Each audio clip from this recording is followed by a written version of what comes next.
아주머니, 이거 우리 아빠 사직인데요? 그 한마디가 30년의 시간을 무너뜨렸습니다. 사연 시작 전 구독과 좋아요를 눌러주시고 댓글 남겨주시면 항상 행운 가득하실 수 있도록 함께 응원드리겠습니다. 가을 햇살이 지리산 자락의 작은 식당 유리창을 스쳐 지나가고 있었습니다. 지난 40년간 호텔과 레스토랑에서만 끼니를 때워온 백만장자 여회장 이미연은 오늘따라 이곳에 들어섰습니다. 산에서 내려오는 신선한 돌나물 무침이 먹고 싶었던 겁니다. 하지만 그것도 핑계였어요. 사실 그녀는 자신이 왜 자꾸만 이 산으로 오게 되는지 알면서도 자신에게 거짓말을 하고 있었습니다. 테이블에 앉은 이미연은 여느 때처럼 시선을 음식에만 고정했습니다. 옆 테이블의 사람들과 눈이 마주칠까 봐서였어요. 60대 초반의 나이에도 불구하고 그녀의 얼굴에는 세월의 주름이 깊게 패여 있었습니다. 화장품과 시술로 감춘 것은 있지만 눈빛만큼은 어떤 기술로도 숨길 수 없었습니다. 그 눈빛 속에는 무언가를 잃어버렸다는 절실함이 흐르고 있었죠. 밥을 먹다만 그녀의 손가락은 자리에 놓인 작은 손수건 위에서 맴돌았습니다. 손수건 구석에는 흐릿해진 글씨로 J와 M이라는 초문이 수놓여 있었어요. 그것을 보는 것만으로도 가슴에 사정없이 내려꽂히는 것 같은 통증이 몰려왔습니다. 30년 전이었습니다. 그 초문을 수놓은 남자가 군 입대 전날 밤 자신의 손을 잡고 했던 약속을 떠올리는 것이었죠. 그 순간이었습니다. 이미연의 세상이 멈췄습니다. 옆 테이블에서 갑자기 의자가 넘어지는 소리가 났습니다. 젊은 여고생이 서툰 손놀림으로 할머니를 돕고 있었어요. 밝고 순수한 얼굴의 그 소녀는 정말 활기찼습니다. 이미연은 그 활력을 보며 자신의 젊은 시절을 잠깐 떠올렸습니다. 소녀가 자신의 가방에서 낡은 지갑을 꺼냈고 그것을 조심스레 펼쳤어요. 할머니에게 무언가를 보여주기 위해서였습니다. 그러다 지갑 속의 사진이 테이블 위로 떨어졌고 바람에 날려 이미연의 발치로 굴러왔습니다. 무심코 그것을 집어들던 이미연의 손은 얼어붙었습니다. 그 사진 속에는 젊은 시절의 남자가 있었어요. 해맑은 웃음을 띠고 있는 그 얼굴을 이미연은 너무나 잘 알고 있었습니다.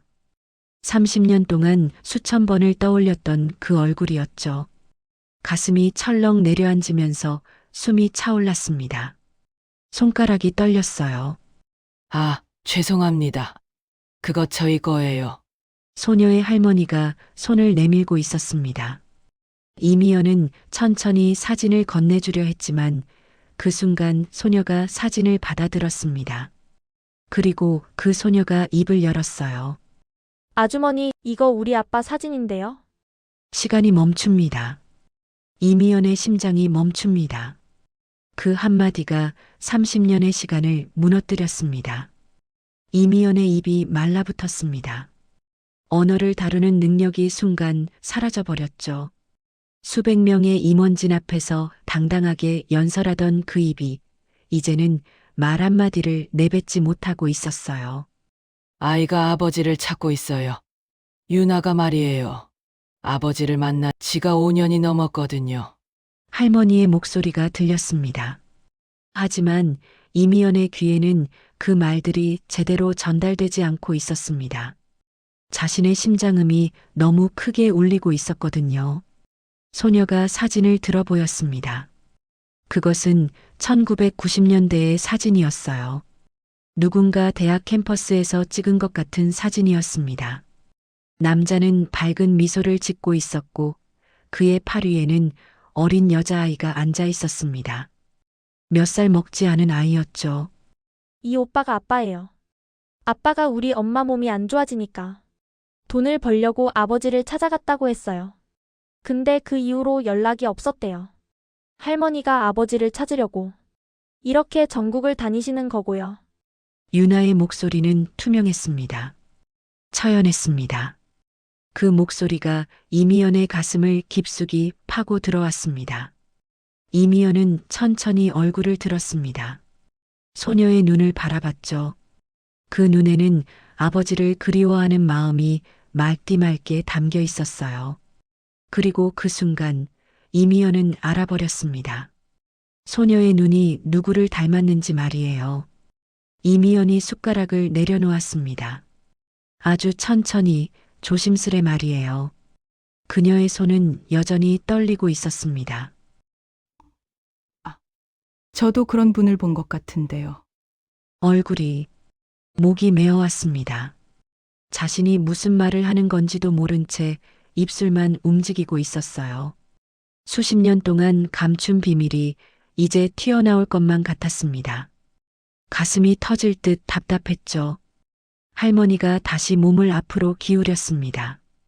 희망이 묻어나는 목소리였어요. 정말이에요? 어디서 보셨는데요? 이미연은 고개를 저었습니다. 그것이 거짓말이라는 것을 알고 있으면서도 입에서 나오는 말은 계속되었어요. 아니, 그냥 예전에요. 정확하지 않아서요. 화면이 흐릿해집니다. 이미연의 눈에 눈물이 맺혔습니다. 하지만 그것을 드러내지 않으려고 고개를 숙였어요. 음식에만 집중하는 척하며 숟가락을 집어들었습니다. 옆 테이블에서는 조용해졌습니다. 할머니와 유나는 실망의 색이 짙어진 채 다시 자신들의 식사로 돌아갔습니다. 이미연은 혼자 남겨졌습니다. 그 낡은 지갑, 그 사진, 그 소녀의 얼굴이 자꾸만 눈앞에 맴돌았어요. 30년 동안 봉인했던 기억이 한순간에 폭발할 듯 몰려왔습니다. 손에 들린 밥을 자신의 입으로 옮기는 일조차 이제 무의미해 보였어요.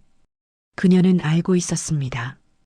이제부터가 시작이라는 것을, 자신의 조용한 삶이 흔들리기 시작했다는 것을, 그리고 그것을 막을 수 없다는 것을 말이에요. 이미연은 그 밤 잠을 이루지 못했습니다. 서울의 강남 저택으로 돌아온 그녀는 침실의 조명을 끄지 않은 채 침대에 누워만 있었어요. 천장을 바라보는 그녀의 눈은 어디론가 떠 있었습니다. 손수건이 그녀의 손 위에 놓여 있었습니다. J와 M의 초문이 새겨진 그 손수건을 들었다 놨다를 반복했죠. 30년을 그렇게 소중히 간직해온 물건이었습니다. 그리고 기억이 흘러나오기 시작했어요. 1995년 봄날입니다. 서울대 캠퍼스의 한 카페에서 만난 두 젊은이가 있었습니다. 미연이라 불리던 젊은 여자와 준호라는 남자였어요. 그녀는 재벌가의 막내딸이었고 그는 평범한 가정의 아들이었습니다. 그들의 만남은 금기였습니다. 하지만 그들은 사랑했습니다. 우리 제주도로 가자. 아무도 모르는 곳에서 시작하자. 젊은 준호의 목소리가 들렸습니다. 그 목소리는 그렇게 간절했어요. 너도 알잖아. 내가 그럴 수 없다는 것을. 미연의 대답은 항상 같았습니다. 그렇지만 그녀의 눈에는 눈물이 맺혀 있었죠. 그리고 1996년 여름 준호는 군입대를 했습니다. 그것이 그들의 마지막 만남이 되었어요. 현재의 이미연은 그 손수건을 가슴에 안았습니다. 그리고 울었습니다. 아침이 밝자 이미연의 휴대폰이 울렸습니다. 아들 준석의 전화였어요. 엄마, 어제 지리산은 괜찮았어? 요즘 자주 가시더라고. 준석의 목소리에는 걱정이 묻어 있었습니다. 그는 엄마의 비밀을 어느 정도 알고 있었죠. 응, 괜찮다. 공기가 좋으니까. 이미연의 목소리는 애써 다정해 보였습니다. 엄마가 정말 필요한 게 뭔지 아세요? 돈도 많고 회사도 잘 되고. 근데 왜 자꾸 저쪽으로 가려고 하세요? 준석이 물었습니다. 아들이 항상 묻던 질문이었어요. 하지만 이미연은 대답할 수 없었습니다. 엄마는 그냥 원래 그런 사람이야. 알겠습니다. 아들은 더 이상 묻지 않았습니다. 준석은 이미 성인이 되어 회사를 운영하는 40대였지만 모친 앞에서는 여전히 조심스러운 아들이었죠. 전화를 끊고 나서도 이미연은 창문을 통해 서울의 풍경을 바라만 봤습니다. 고층 건물들이 회색 하늘을 막고 있었어요. 그 가운데 자신이 30년간 쌓아 올린 삶이 있었습니다. 하지만 그 모든 것이 공허해 보였습니다. 그녀의 손가락은 다시 휴대폰으로 향했습니다. 지리산 식당의 전화번호를 검색하고 있었어요.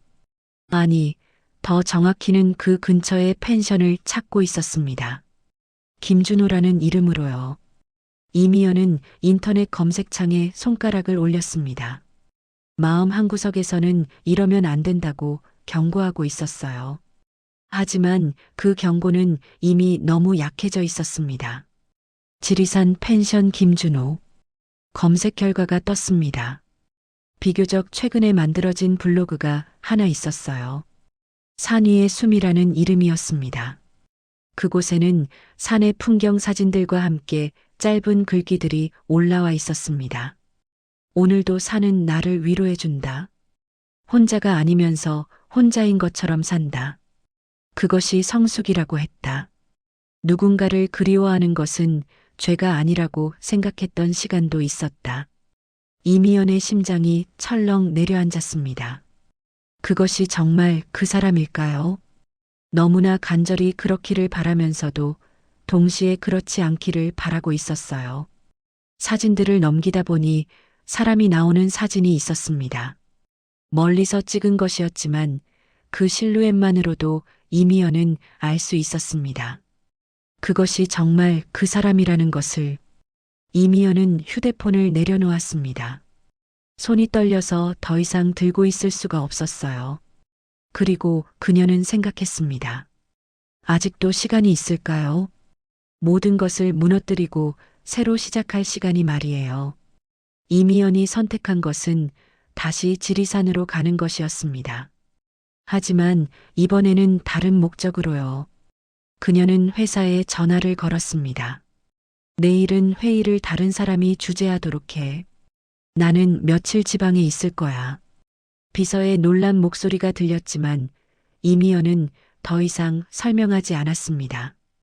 그리고 새벽 5시 그녀는 차에 몸을 실었습니다. 목적지는 지리산이었어요. 그 사진 속 펜션을 찾아가기 위해서였습니다. 운전대를 잡은 그녀의 손은 차갑고 떨렸습니다. 이것이 맞는 일일까요? 30년 전의 사람을 찾아가는 것이 말이에요.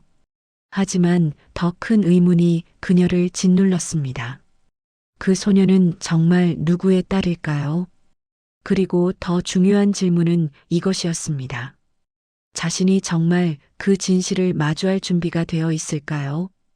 고속도로 위에 이미연의 차는 어둠 속으로 빨려 들어갔습니다. 뒤돌아갈 수 없는 시간이 흘러가고 있었어요. 지리산의 해는 빨강색으로 떠올랐습니다. 이미연의 차가 산길을 휘감으며 올라갔어요. 블로그에서 본 주소를 따라 내비게이션이 이끄는 곳으로 말이에요. 펜션이 보였습니다. 산 위의 숨이라는 나무 표지판이 서 있었죠. 이미연의 심장이 멈춰버릴 듯 했습니다. 이 순간이 정말 오는 것일까요? 30년을 기다린 시간이 이제 끝나려고 하는 걸까요? 주차장에 차를 세운 그녀는 엔진을 끄지 않은 채 앉아만 있었습니다. 라디오에서 나오는 음악이 공허하게 울려 퍼졌어요. 손에 잡힌 핸들은 자신의 손과 함께 떨리고 있었습니다. 펜션 건물은 예상보다 작고 소박했습니다. 목재로 지은 통나무집 같은 구조였어요.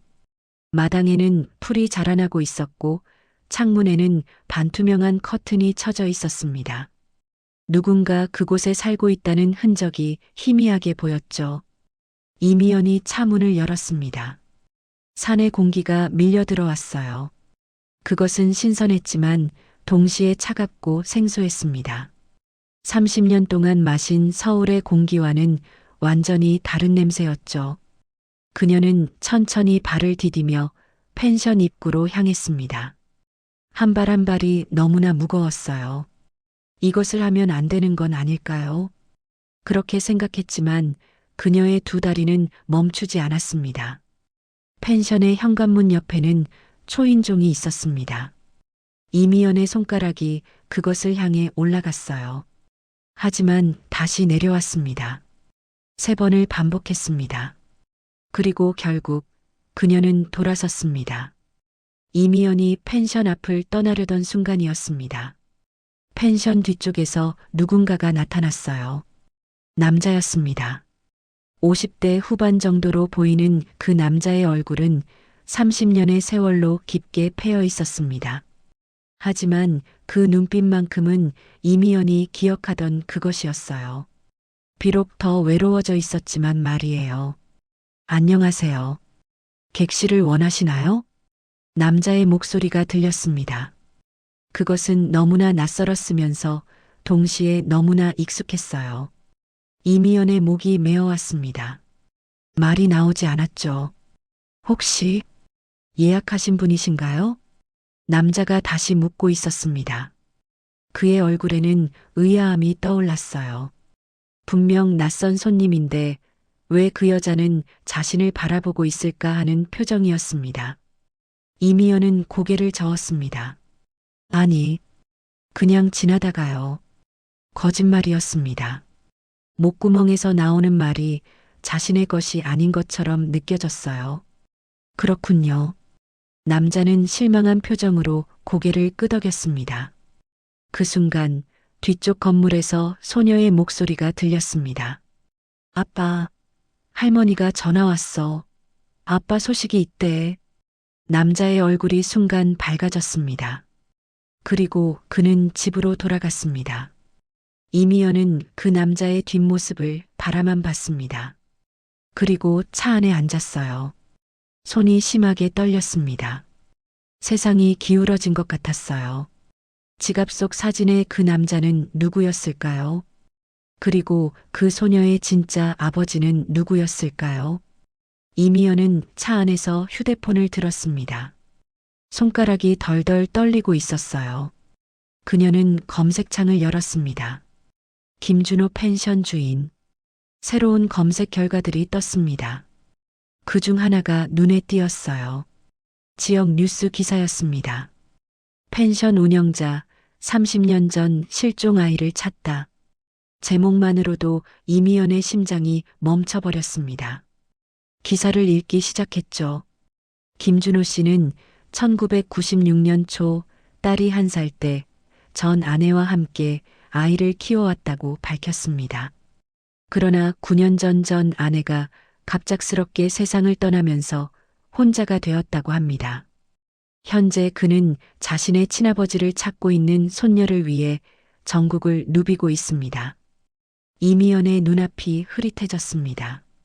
딸, 1996년? 그것은 그녀는 더 스크롤을 내렸습니다. 기사 하단에는 가족의 사진이 있었어요. 할머니, 아버지, 그리고 소녀. 바로 그 소녀였습니다. 하지만 그 뒤에는 또 다른 사진이 있었습니다. 1995년의 사진이었어요. 젊은 남자의 모습이었습니다. 이미연은 그 사진을 자세히 보았습니다. 그것은 지금의 펜션 주인과는 다른 남자였습니다. 두 남자는 닮지 않았어요. 완전히 다른 사람이었습니다. 그러면 이미연이 방금 본 그 남자는 누구였을까요? 그리고 지갑 속 사진의 남자는 유나의 진짜 아버지였을까요? 차 안에서 이미연은 또다시 울음이 터져 나왔습니다. 이번에는 혼란의 눈물이었어요. 1시간이 지났습니다. 이미연은 차 안에서 계속 그 기사를 읽고 또 읽었어요. 기사 속의 남자의 이름은 박준호였습니다. 펜션 주인의 이름은 김준호였어요. 그들은 다른 사람이었습니다. 하지만 왜 그 펜션의 비경에서 나온 소녀는 우리 아빠라고 사진을 가리켰을까요? 그 사진이 박준호의 사진이었다면 말이에요. 이미연은 천천히 펜션 쪽을 바라봤습니다.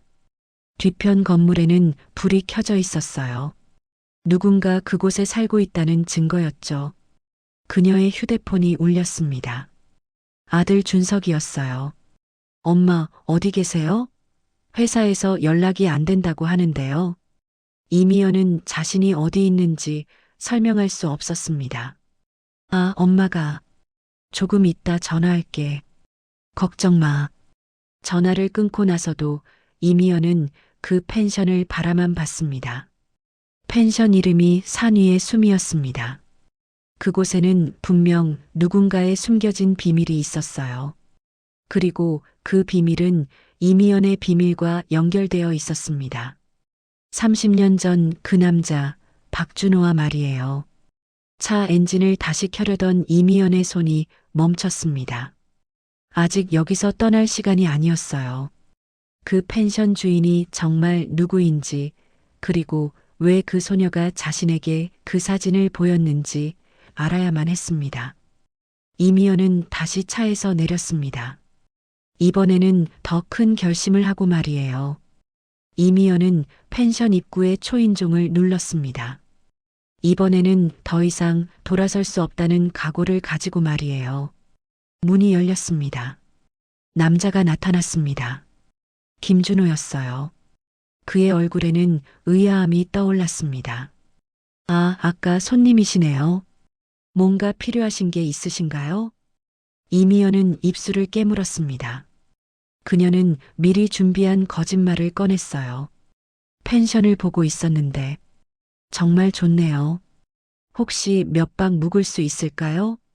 그것은 서툰 거짓말이었습니다. 그러나 남자는 그것을 믿었어요. 물론이죠. 환영합니다. 남자가 그녀를 안으로 들였습니다. 펜션의 내부는 예상보다 깔끔했어요. 목재 냄새가 은은하게 풍겨나왔습니다. 저는 여기 주인 김준호라고 합니다. 그가 손을 내밀었습니다. 이미연은 천천히 그 손을 잡았어요. 손의 온기가 전해졌습니다. 저는 이미연이라고 합니다. 그 이름을 말하는 순간 남자의 얼굴이 일그러졌습니다. 아주 잠깐이었지만 분명히 그의 표정이 변했어요. 이미연. 그렇군요. 그의 목소리에 무언가 숨겨진 감정이 흐르고 있었습니다. 마치 오래전부터 그 이름을 알고 있었던 듯한 톤이었죠. 이미연의 가슴이 철렁 내려앉았습니다. 이 남자는 자신을 아는 걸까요? 아니면 단순한 착각일까요? 객실을 보여드릴까요? 남자가 먼저 걸어나갔습니다.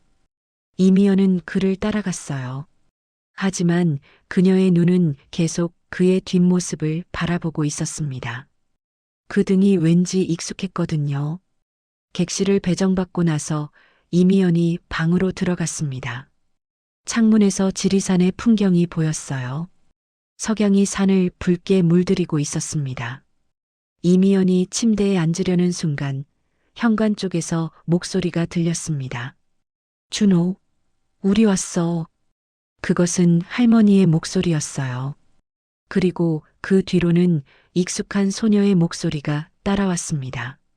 할아버지, 할아버지, 유나였습니다. 이미연의 심장이 멈춰버렸습니다. 할머니는 펜션 주인을 준호라고 부르고 있었고, 유나는 그를 할아버지라고 부르고 있었어요. 손님이 아래층에서 들려오는 남자의 목소리였습니다. 그리고 곧이어 유나의 환호성이 났습니다. 우와, 펜션 손님이다. 이미연은 천천히 일어나 문을 열었습니다. 계단을 내려갔어요. 유나가 로비에서 뛰어다니고 있었습니다. 아, 아주머니. 유나가 이미연을 발견했어요. 그 얼굴에는 반가움이 가득했습니다. 식당에서 봤던 아주머니다. 유나가 달려왔습니다. 할머니도 이미연을 바라봤어요. 할머니의 눈에는 놀라움이 떠올랐습니다. 당신, 혹시? 할머니가 입을 열었습니다. 그녀도 무언가를 깨닫고 있었어요. 안녕하세요. 이미연이 인사했습니다. 그녀의 목소리는 떨리고 있었습니다. 이 아이가 말했던 할머니세요? 유나가 이미연의 손을 잡았어요. 그 손의 온기가 이미연을 현실로 돌려놓았습니다. 저녁 식사가 준비되었습니다. 이미연은 할머니, 유나, 그리고 김준호와 함께 테이블에 앉게 되었어요. 음식이 나왔습니다. 산채 비빔밥이었습니다. 같은 식당의 음식이었어요. 아주머니, 당신도 우리 아빠를 아시는 건가요? 유나가 물었습니다. 그녀는 정말 순수한 눈으로 이미연을 바라보고 있었죠. 이미연은 입을 열지 못했습니다. 유나야 먹으렴. 할머니가 유나를 말렸어요. 하지만 그녀도 이미연을 계속 바라보고 있었습니다. 혹시 예전에 우리 준호를 아셨던 건가요? 할머니가 조심스레 물었습니다. 이미연의 손가락이 수저 위에서 떨렸습니다. 아, 그냥, 엄마, 제 친아버지는 박준호라고 합니다. 유나가 다시 말을 꺼냈어요. 그녀의 목소리에는 슬픔이 묻어 있었습니다. 지금은 돌아가셨고 할아버지가 저를 키워주셨어요. 유나가 김준호를 바라봤습니다. 그 시선은 감사함으로 가득했어요. 그 순간 이미연은 모든 것을 이해했습니다. 박준호는 유나의 생부였고 김준호는 그를 돌본 아버지였던 것입니다. 그리고 할머니는 유나의 할머니였어요. 아주머니, 혹시 우리 아빠를 아셨어요? 유나가 다시 물었습니다. 이번에는 한 번 묻는 것이 아니었어요. 그것은 절박한 질문이었습니다. 이미연이 천천히 고개를 들었습니다. 그리고 그녀는 말했습니다. 알고 있었어요. 이미연의 한마디가 테이블 위에 떨어졌습니다. 모두가 그녀를 바라봤어요. 제 친아버지를 아셨다고요? 유나의 목소리가 올라갔습니다. 정확하게는 이미연이 입술을 깨물었습니다. 이제는 더 이상 거짓말을 할 수 없었어요. 제가 박준호를 알고 있었어요. 35년 전 서울에서요. 할머니의 얼굴이 창백해졌습니다. 당신이 혹시 할머니가 천천히 일어나 앉았습니다. 그녀의 눈에는 눈물이 맺혀 있었어요. 우리 준호가 찾던 사람인가요? 이미연은 대답할 수 없었습니다. 하지만 그 침묵 자체가 답이었어요. 유나가 다시 물었습니다. 그럼 아주머니가 우리 아빠의 친구셨다는 건가요? 그 이상이었어. 이미연의 목소리가 나왔습니다. 우리는 사랑했어요. 침묵이 흘렀습니다. 긴 침묵이었어요. 하지만 우리 아버지는 왜 엄마를 만나러 갔다가 안 돌아왔어요? 유나의 목소리가 떨렸습니다.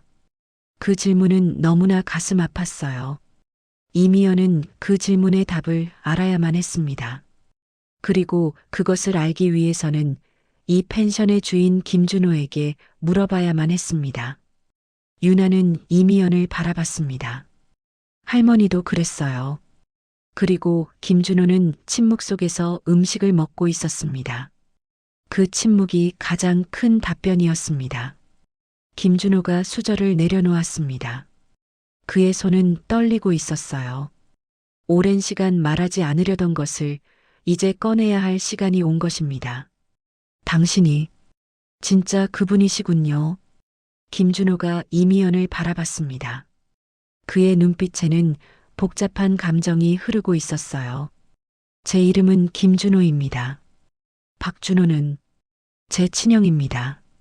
방안이 조용해졌습니다. 유나의 눈이 커졌습니다. 할아버지가 우리 아빠의 형이라고요? 유나가 외쳤습니다. 그렇습니다. 김준호가 천천히 고개를 끄덕였어요. 우리 형은 1996년에 당신을 찾아가려고 했어요. 데모로 삐뚤어진 발목을 안고도 말이에요. 제 형은 당신이 자신을 잊었을 거라고 생각했고, 그래서 포기했습니다. 그건 거짓이에요. 이미연이 거의 외칠 듯 말했습니다. 저는 절대 잊지 않았어요. 매일을 그리워했어요. 눈물이 그녀의 볼을 타고 흘렀습니다. 그럼 왜 연락이 없었어요?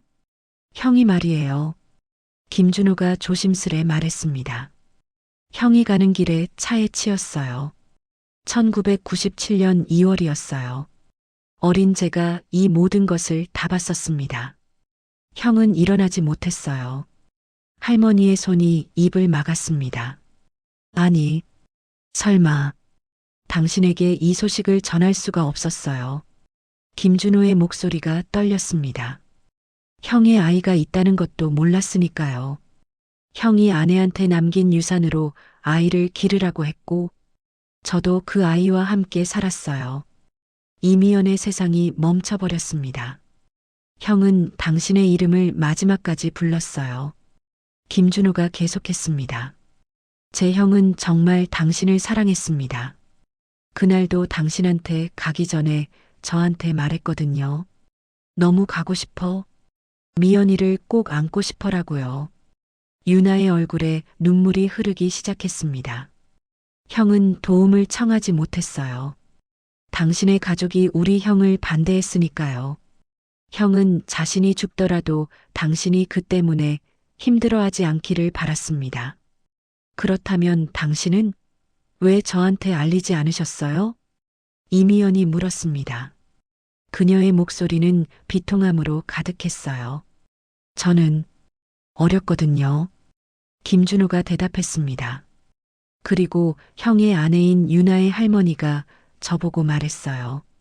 당신이 당신의 사랑을 잃은 것처럼 박준호의 사랑도 한 번의 만남으로 끝내는 게 낫다고요. 저는 그 말을 따랐어요. 할머니가 천천히 입을 열었습니다. 제가 그런 말을 했던가요? 노인의 얼굴이 창백해졌습니다. 네. 그리고 저는 당신을 찾으려다가 결국 포기했어요. 그 대신 형의 아이를 키우기로 했습니다.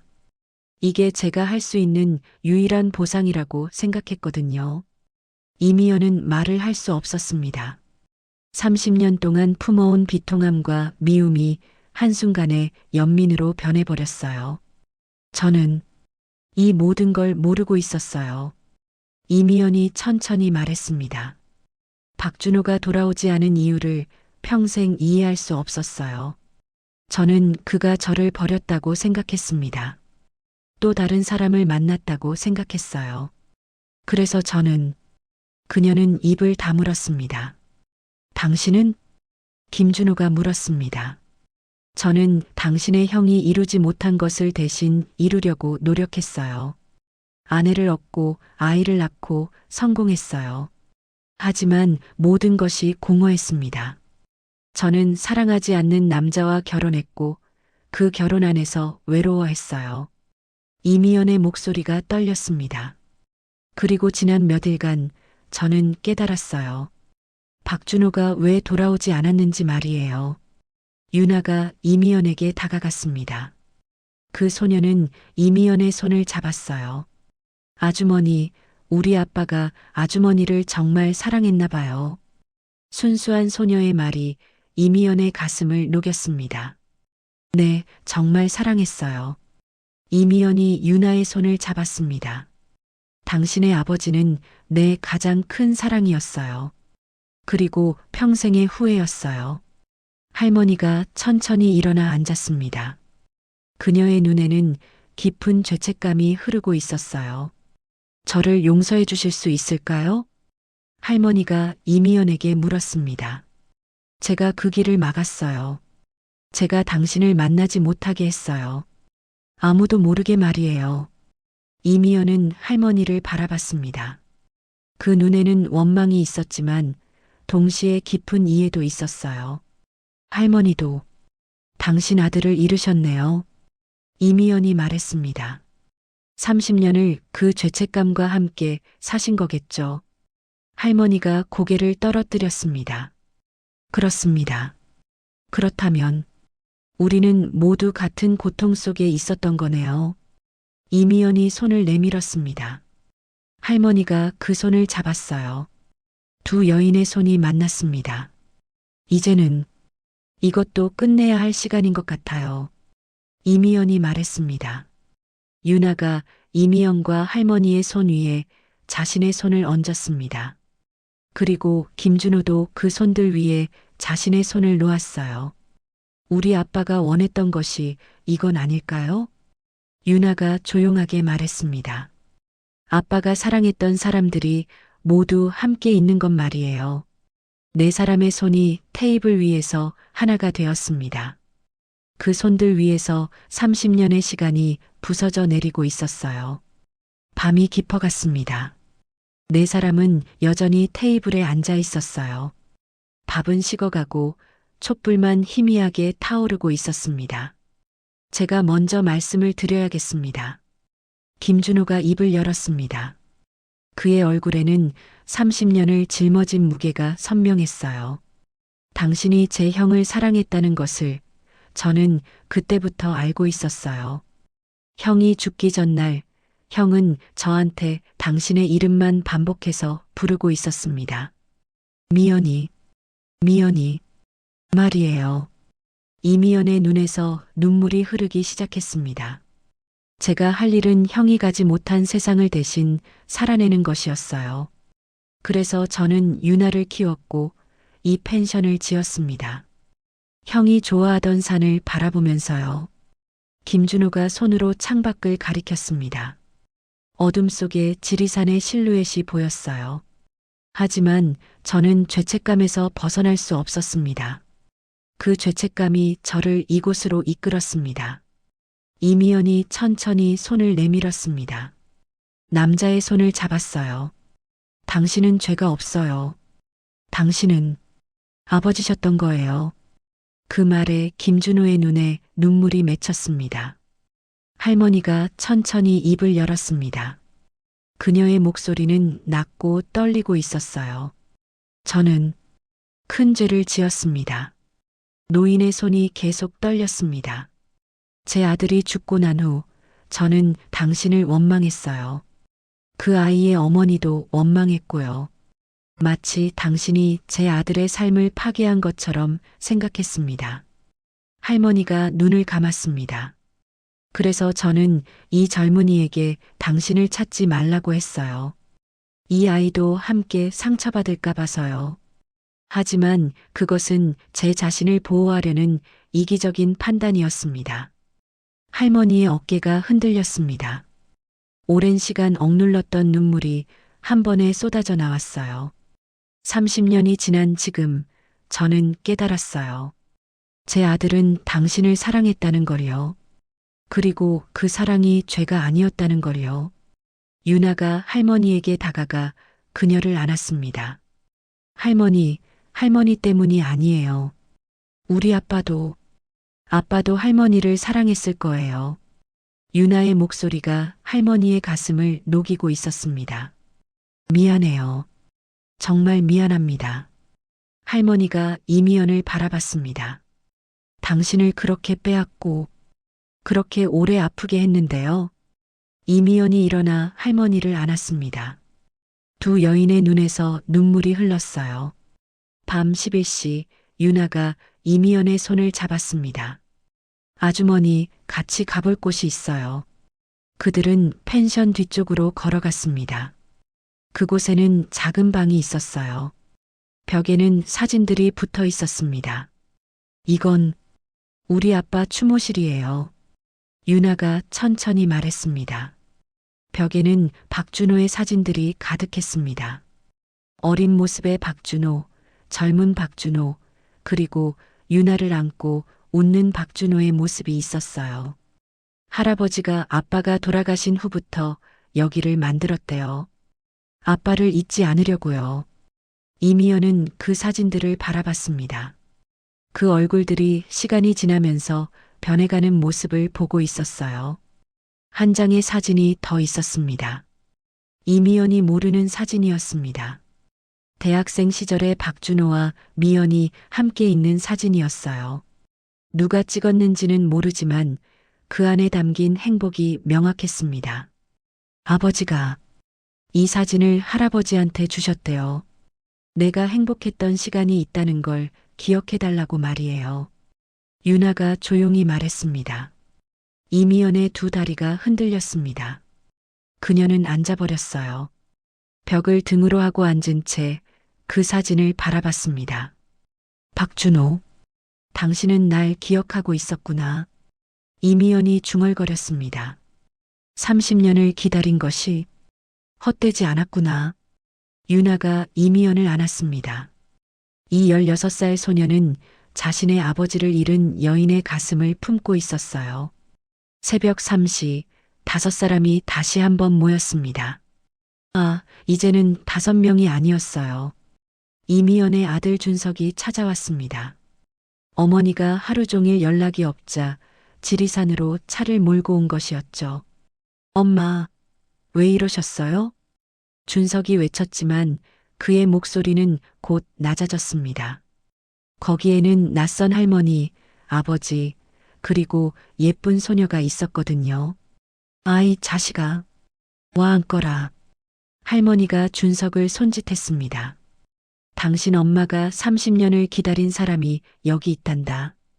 이미연이 천천히 일어나 아들을 바라봤습니다. 준석아, 엄마가 너한테 해줄 수 없던 사랑이 있었어. 바로 이 사람들이야. 이미연이 김준호, 유나, 할머니를 가리켰습니다. 우리 아버지가 당신 친할아버지세요? 준석이 물었습니다. 그렇습니다. 이미연이 대답했습니다. 테이블에는 다시 음식이 나왔습니다. 이번에는 유나가 직접 준비한 음식이었어요.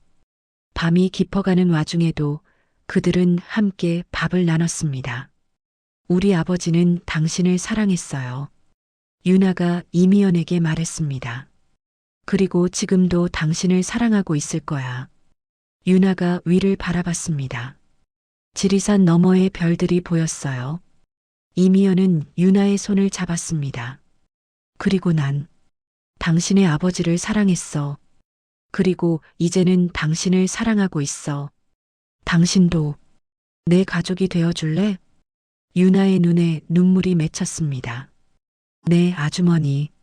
아니, 할머니. 유나가 다시 이미연을 안았습니다. 테이블 위에서 5사람의 손이 다시 한번 모였습니다. 이번에는 완전한 가족의 손이었어요. 30년의 비통함이 끝나고 새로운 사랑이 시작되는 순간이었습니다. 해가 떴습니다. 지리산 너머로 빨간 해가 올라오고 있었어요. 펜션의 창문을 통해 그 광경이 흘러들어왔습니다. 이미연이 먼저 눈을 떴습니다. 30년 동안 한 번도 경험하지 못한 깊은 잠을 자고 난 후였어요. 그녀의 얼굴에는 피로가 풀려 있었습니다. 가슴이 무겁지 않았습니다. 거울을 보는 그녀의 얼굴은 어제와 달랐습니다. 피부의 주름이 줄어든 게 아니라 눈빛이 살아난 것이었죠. 그 눈빛 속에는 절망이 아니라 희망이 담겨 있었어요. 아래층에서는 이미 소리가 났습니다. 유나와 할머니의 웃음소리, 그리고 김준호의 목소리가 들렸어요. 준석도 있었습니다.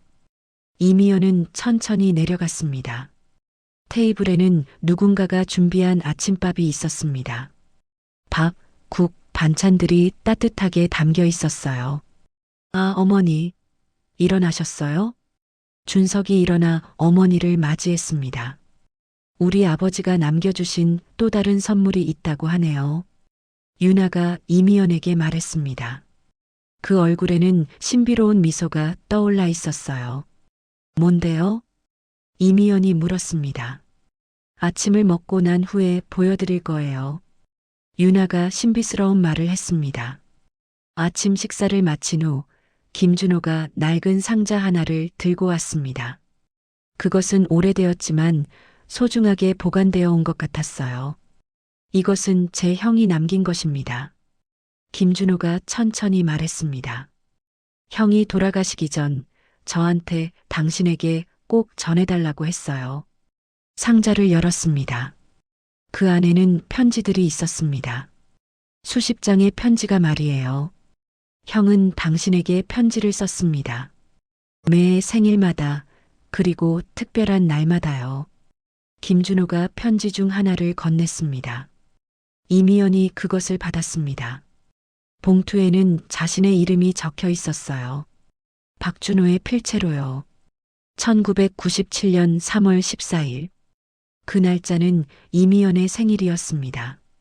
난 당신의 생일을 잊을 수 없어요. 비록 난 당신 곁에 없지만 당신의 생일을 축하할 마음만큼은 절대 변하지 않을 거예요. 편지를 읽는 이미연의 눈에서 눈물이 흘렀습니다. 저는 이 편지들을 읽을 수 없었어요. 너무 가슴이 아팠거든요. 김준호가 말했습니다. 하지만 당신은 읽어야 합니다. 제 형의 마지막 선물이니까요. 이미연은 상자를 안았습니다. 그 안에는 30년의 사랑이 담겨 있었어요. 유나가 이미연의 옆에 앉았습니다. 우리 아빠가 아주머니를 진짜 사랑했나 봐요. 그렇지. 정말 사랑했어. 이미연이 유나의 머리를 쓸어주었습니다. 오후 준석이 어머니를 따로 불렀습니다. 엄마, 저 좋은 제안이 하나 있어요. 준석이 말했습니다. 어머니가 이 펜션에서 살기로 하면 어떨까요? 회사는 제가 봐도 되고요. 이미연이 아들을 바라봤습니다. 난 거기서 뭘 하는데?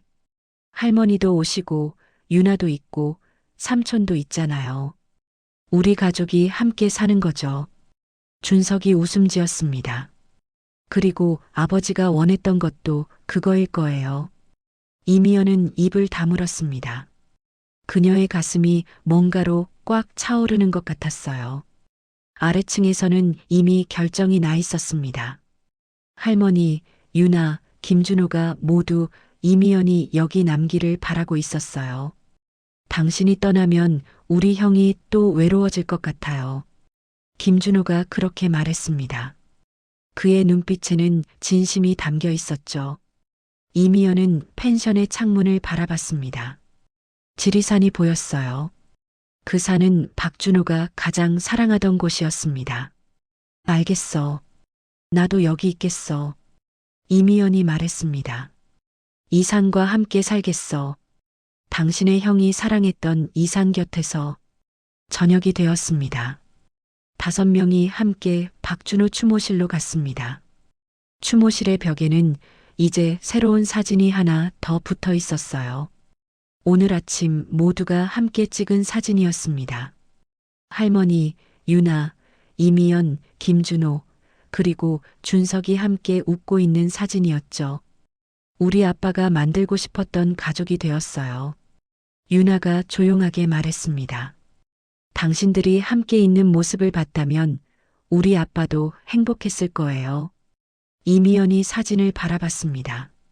그 사진 속의 자신의 얼굴에는 비로소 평온함이 담겨 있었어요.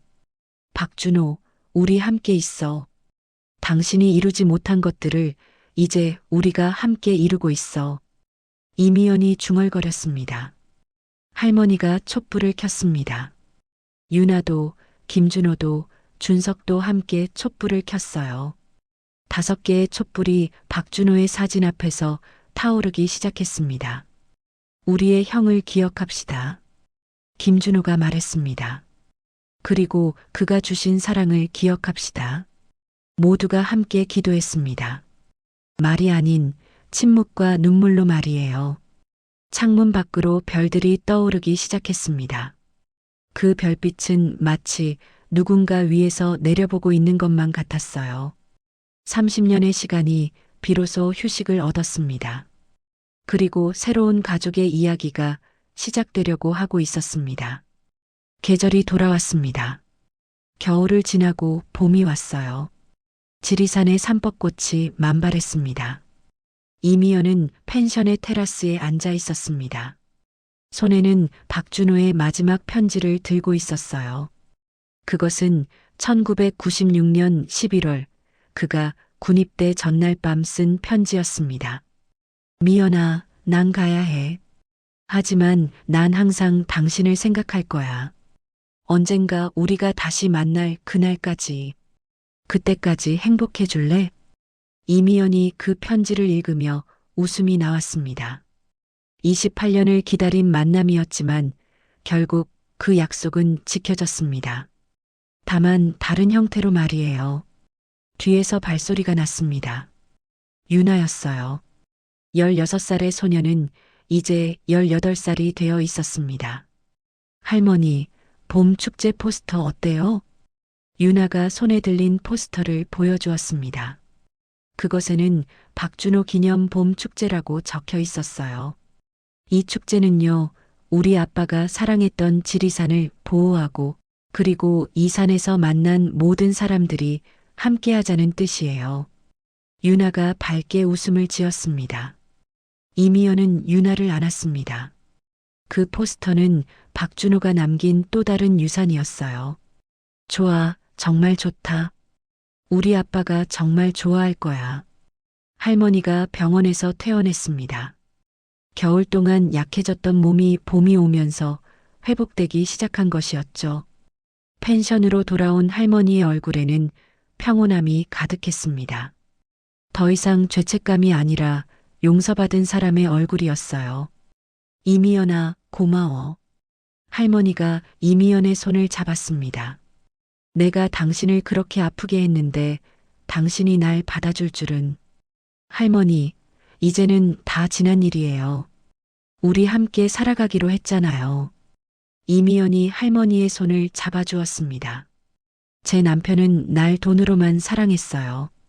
하지만 박준호는 저를 자신의 영혼으로 사랑했습니다. 그리고 당신은 그 사랑을 지켜주셨어요. 이미연의 목소리가 떨렸습니다. 그래서 감사해요. 정말 감사합니다. 두 여인의 손이 더욱 단단해졌습니다. 할머니, 우리 함께 오래 살아요. 이 산 아래에서. 할머니의 눈에 눈물이 맺혔습니다. 이 눈물은 더 이상 죄책감의 눈물이 아니었어요. 용서와 감사의 눈물이었습니다. 준석이 아내와 아이를 데리고 펜션을 찾아왔습니다. 준석의 딸 하연이는 8살이었어요. 할머니, 할머니. 어린아이가 이미연의 품으로 뛰어왔습니다. 이미연이 손녀를 안아 올렸습니다. 그 얼굴에는 그 어느 때보다 밝은 미소가 피어올랐어요. 우리 하연이, 할머니 봤어? 할머니가 얼마나 당신을 기다렸는데. 할머니, 여기 좋아요. 산도 있고 언니도 있고. 하연이가 유나를 가리켰습니다. 저녁이 되었습니다. 모두가 함께 밥을 먹었습니다. 종종거리는 유나, 웃음 짓는 하연이, 그리고 그들을 바라보는 이미연의 얼굴에는 평온함이 가득했어요. 엄마, 진짜 여기서 행복하세요? 준석이 물었습니다. 이미연이 천천히 고개를 끄덕였습니다. 아들아, 난 처음으로 진정한 행복을 알았어. 돈도 아니고 지위도 아니고 사람들이 나를 바라보는 시선도 아니었어. 바로 이것이야. 사랑하는 사람들과 함께 있는 것이 말이야. 준석의 아내가 이미연의 손을 잡았습니다. 시어머니, 정말 멋있으세요. 그 말에 모두가 웃음을 터뜨렸습니다. 봄 축제의 밤이 왔습니다. 지리산 자락에는 등불들이 밝혀졌어요. 마을 사람들, 관광객들이 모두 모여들었습니다. 박준호 기념 봄 축제의 현수막 아래에서 이미연이 서 있었습니다. 여기 모인 분들께 감사드립니다. 이미연이 천천히 말을 시작했습니다. 30년 전 제 인생에서 가장 소중한 사람을 잃었습니다. 그 사람의 이름은 박준호였어요. 그는 이 산을 사랑했고 사람을 사랑했습니다. 군중이 조용해졌습니다. 하지만 죽음도 시간도 사랑을 끝낼 수 없었습니다. 오늘 여기 모인 우리는 그 사랑의 증거입니다. 그리고 우리는 그 사랑을 계속 이어갈 것입니다. 유나가 축제의 모등에 불을 켰습니다. 1000개의 등불이 일시에 밝혀졌어요. 그것들은 지리산 밤하늘에 떠올랐습니다. 박준호, 우리 여기 있어. 당신이 사랑한 이 산에서 당신이 사랑한 사람들과 함께 말이야. 이미연의 목소리가 가슴에 내려앉았습니다. 김준호가 이미연의 옆에 섰습니다. 형이 정말 행복했을 거야. 네, 제 형은 당신을 만나서 행복했습니다.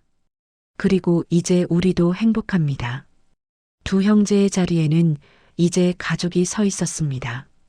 박준호가 만들지 못했던 가족이 말이에요. 할머니는 유나의 손을 잡고 있었습니다. 준석은 아내와 딸과 함께 있었어요. 그리고 이미연은 모두를 감싸 안으려 하고 있었습니다. 30년을 기다렸어요. 하지만 이제는 더 이상 기다릴 필요가 없어요.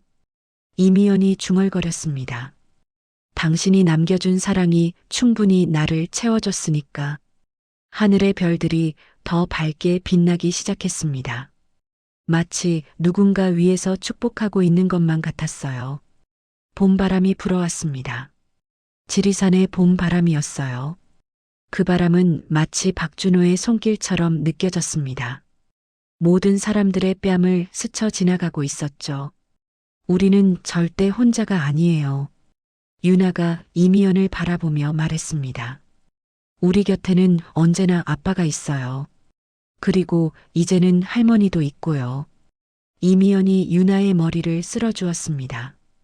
그렇지. 우리는 절대 혼자가 아니야.